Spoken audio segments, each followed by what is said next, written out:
Hello. I'm sure you're well aware why we're here today. So, without any further ado, let's get into these bone-chilling stories I've prepared for you. I was possessed. It had to be. The vile spirit from hell had stolen my body. It's true, it has to be, I swear. It was dancing in the candlelight just a few moments ago, when she had come home. Yeah, its embers bouncing and swaying atop the table, watching, waiting. It wanted to ruin me. Her words, they hit me like they always did. Oh, why aren't you looking for work? Oh, what a typically useless sack of meat I've married. The same words. I've been through them before. They couldn't. Yes, it must have been in that moment, when it slipped through my opening mouth, as I was preparing to give one of my sarcastic retorts. Yes, it must have, of course. That's why my teeth suddenly gritted in rage. The rage, it wasn't my own. It must have made me drive the steak knife deep into my dinner. Yes. Her exaggerated motions, her whining, it must have driven that demon insane. I would have understood. But ghosts? They have to hate that. Constantly being talked down to. Ghosts are more than just a pest. They have worth too. I know I have. All I'm saying is that something vile would be easy to upset. Perhaps that's no, I'm definitely sure that's why I stood up. The ghost had possessed me. It must have been that spirit who pushed me to stomp after her, startling that delicate form, shaking the home with its ghastly powers. I couldn't have. I can't shake glassware without touching it. That's a poltergeist. I couldn't have stopped the ghost, could I? Seeing her cowering in the corner, and that knife I was holding, hadn't I left it on the table? It definitely flew into my hands, didn't it? And that's why she started to scream.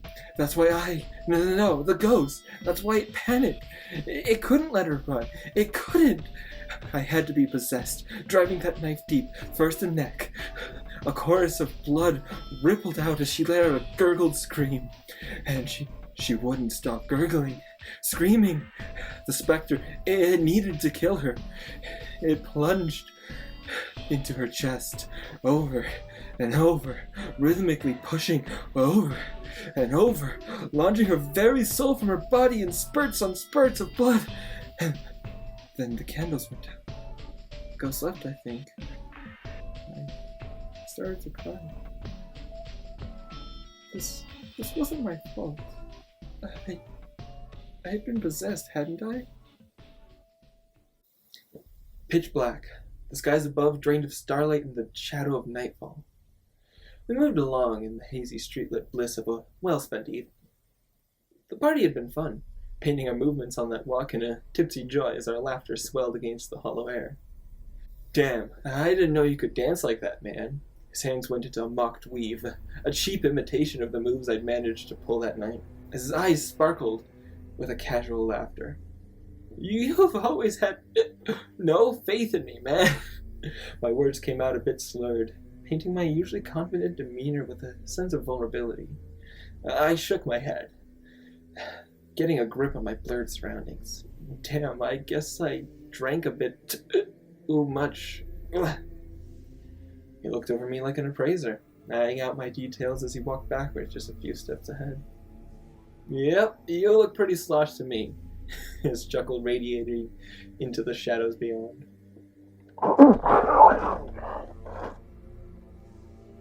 Ew, what the hell? Did you puke to prove my point, or... He paused. So did I. No, I hadn't puked. Even in the dim haze of that night, the fact was blatantly apparent. The ground beneath my feet, a clear, paved, empty gray slab of sidewalk. What the hell was that? My voice came out a hoarse whisper, almost instantly sober with disgust and discomfort. Dunno, that was gross though. He seemed a bit more relaxed, though still clearly rattled by the sound. And how could he not be? The sound had been like a wet, slopping splash, followed by a rally of gurgling. My mind racing to try and decipher it. I could only compare it to what I imagined a great eagle hitting pavement with messy embrace sounded like. We should probably just get home. I don't want to risk that being some kind of axe murder or something. His warm tone snapped me out of the depths of my thoughts. Yeah, and once again our feet echoed blankly into the dark air around. We passed home after home in the suburban surroundings, passing between streetlights, every so often coated by pitch-black night, every so often lit by dim yellow radiance. And we came at last to the park, one last stretch before we'd make it to his house, where we'd finally part ways. Shadows coated the last expanse in great darkness, reaching out behind every tree like a blanket of the night. And so, we abandoned the comfort of the light once more, stepping along the near invisible paved pathway, filled out only through our footsteps and memory. And the rain began to hit, sudden and fierce, coating us in showers of droplets, tickling upon our skin, brushing against our clothes, coating it in wet, sticky drops. We rushed faster, hoping to find shelter. And that was when the sound started.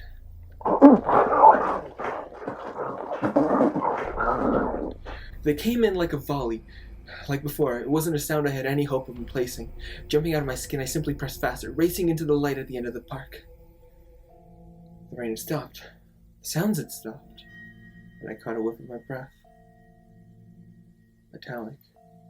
An unpleasant stench racing to fill my nostrils. I recovered, looking over at my friend as he caught up. He was covered in blood. I mean, it had to be blood. The stench unmistakable, the rotting odor overpowering. That deep crimson color had only one meaning, but... What the hell, man? We stood there aghast in shock. But the stammer was never answered. In silence, we simply agreed to continue our trip, nerves thoroughly rattled.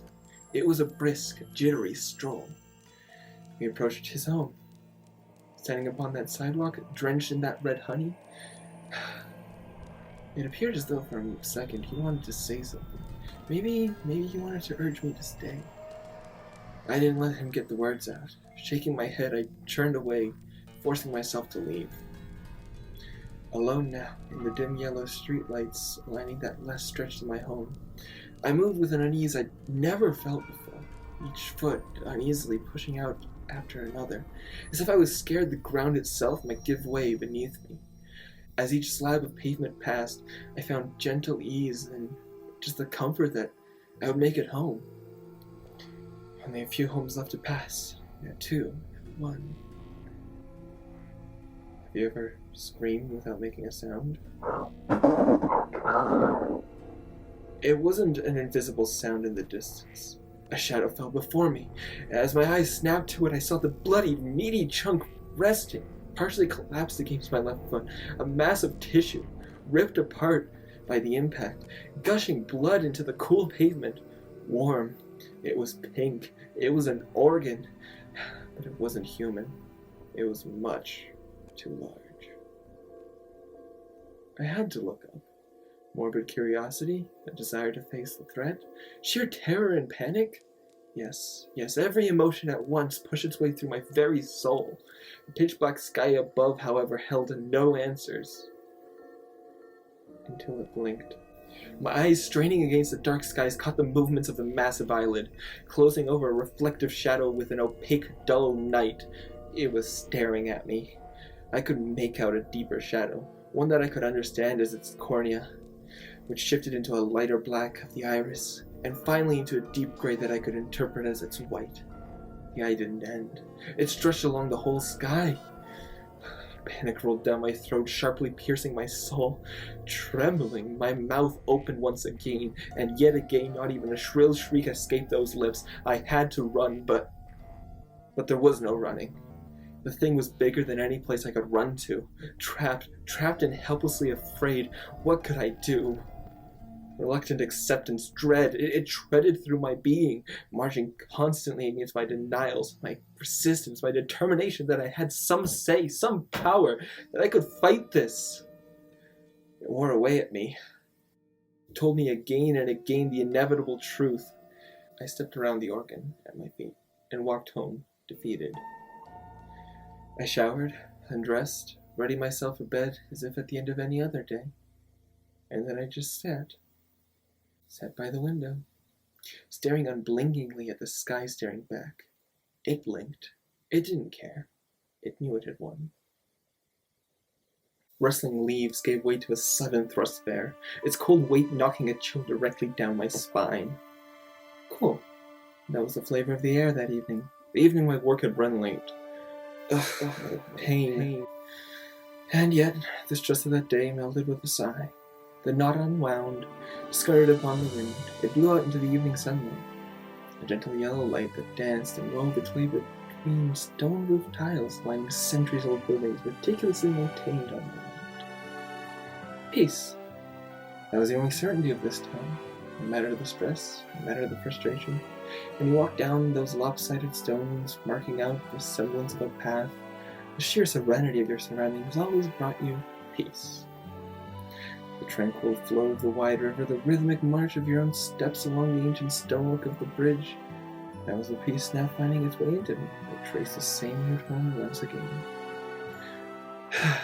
Another wistful sigh reminded me of Oak Street, that blissfully upbeat stretch on my trip home, now mere minutes away.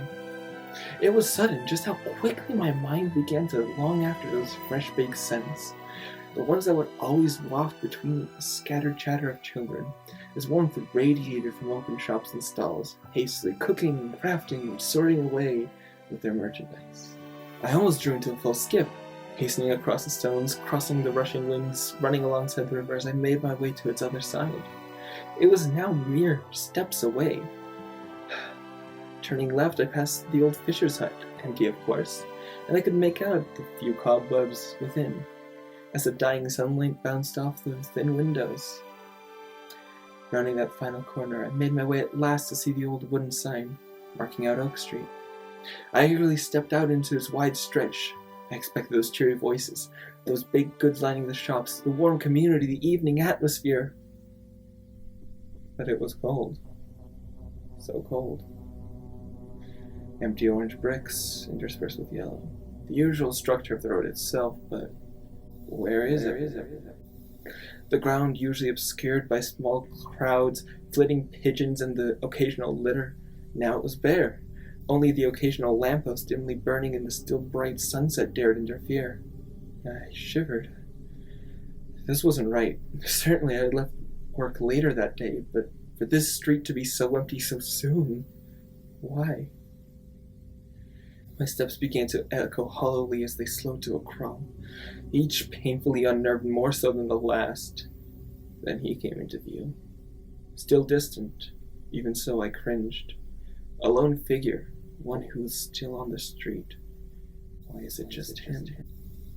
Something about that immediately brought a feeling like an icy knife against my throat as a gulp fell into it. Beyond that, nothing was peculiar about the odd figure I came to slowly approach. His form sat against a wooden bench just off the main walkway, cut somewhere between a large oaken tree and a closed stall. Baby blue suit, somewhat messily thrown over his shoulders, folded and creased from a day's wear. Perfectly fine, if perhaps a little eccentric. And yet, I couldn't. No, please, I didn't want to. Why did I have to get closer to him? I dreaded each uneasy footstep that brought me closer and closer to that stranger. Why? Why was every fiber of my being so utterly repulsed? Nothing could explain it, but I'd never dreaded anything more in my life. Was it his smile? Certainly it was nothing unusual. Thin lips curled ever so slightly upward, content and at ease. Yet there was a falseness behind it. I was sure. I couldn't have been more positive that evil lay within the subtle creases of that face. Perhaps it was those eyes. The blue complexion nestled among the wrinkles typical of his middle age. Maybe it was the lack of glimmer. No, they shone with a kindness. yet it was one that I did not trust. Impossible contradiction littered the tangled web of my mind, and step after step I drew closer, nearly collapsing under my shaking body. And his form shifted, his body rising, my dread growing. It nearly brought me to jump out of my skin. Hello, good evening. His voice should have been pleasant, its warm tones bouncing off the dying light of the day like a friendly twang of a distant uncle. But I could only hear the slight shake, the hollow pause, the lie beneath the warmth. Hey, I forced a curt reply from my lips, nearly collapsing in a heap right there and then. Perhaps he meant to continue the conversation. This revolting stranger now standing so close to me I could hear his each breath. I couldn't let him. No, I had to leave, go, move, get away. Breaking into a dead sprint, my feet nearly collapsing against the stone, pushing, almost flailing me with speed away from him. I heard a scuttle behind me. Faster, faster. I had to go faster. Half the street across my footfall before I looked behind myself. He hadn't moved at all. Standing motionless exactly where I left his vile form behind, the man slowly slumped back into his seat. He didn't chase me? What was that? A dry panic erupted from my lips, only barely holding back a scream. I pressed on with my walk home. Nothing had happened. And yet, it felt like the world had ended, like a piece had been shattered. It would never return. Well, thank you for watching this video. I hope you enjoyed those spooky stories I was able to concoct. I'm kind of weighing this ending here. How do you feel about the set design? I kind of went all out. You know, there's stuff flashing in the background, but you can barely see it because of the low resolution, but what can you do? I've also got that poster up, but I guess it's more of a banner. I don't know. Figured I'd make the occasion a bit more memorable. This is something a bit different from me, but I'm hoping to do more content like this in the future. I figured I should put a bit more effort into this and, you know, expand and do some creative stuff, you know? Thanks for watching, though. This has been Swarm of Firestorm Dragon, and I'll see you in whatever the next video is.